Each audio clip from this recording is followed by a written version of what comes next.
Welcome, I'm Ben, and today we're going to be talking about the FUD. Should you believe it? And what was the scenario like back in 2016-17 before the last parabolic run? If you're wondering what is FUD, generally it is news disseminated in order to cloud the minds of the investor. Move along. Move along. Move along. News that's normally meant to cast some sort of shadow eerily hanging over us. Now, you might have heard many negative things about Bitcoin. It's a scam coin. It's used to fund the mafia. You can get people assassinated by using it through Silk Road and buy drugs and organs and all that sort of stuff. And, you know, Voldemort uses it to make his Horcruxes. But how true is that? Well, not very, as we're about to explore in this video.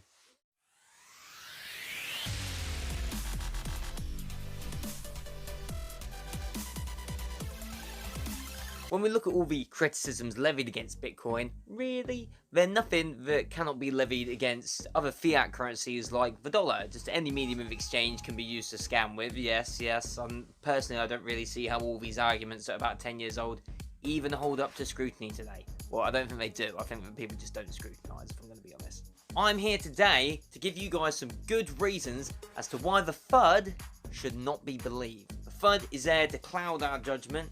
It's just basically a bunch of people shouting louder so that you can't hear the actual voices in the crowd that are telling you what you need to hear. Now, what do I mean by that? New news coming recently. Pakistan have started mining Bitcoin. The Pakistani government. Why would governments be doing this if they didn't already know what the result was going to be? If you're a government, you're not going to bet on a 12-year-old asset if you have no idea what's going to happen to it, are you? Similar to Pakistan, Venezuela's been at it for a while as well. People have been saying, oh, it's absolutely amazing Pakistan is doing it. And yes, it is. Massively. And new to the game as well. However, Venezuela, they're first. From my understanding, Venezuela has been mining Bitcoin since November 2020. Also, there's been much news about countries that want to adopt Bitcoin into their bonds. These are countries like Afghanistan, Tunisia, Uzbekistan. There's also reports from insiders of the Kremlin. The Russians are in on it as well.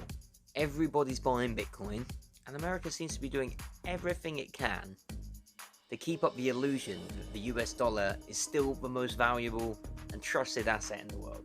So just to conclude what we're saying about the FUD, should we be worried about it? No, not really. History often doesn't repeat itself, but it does often rhyme. And we're just getting the FUD in this cycle. I know what I'm waiting for next.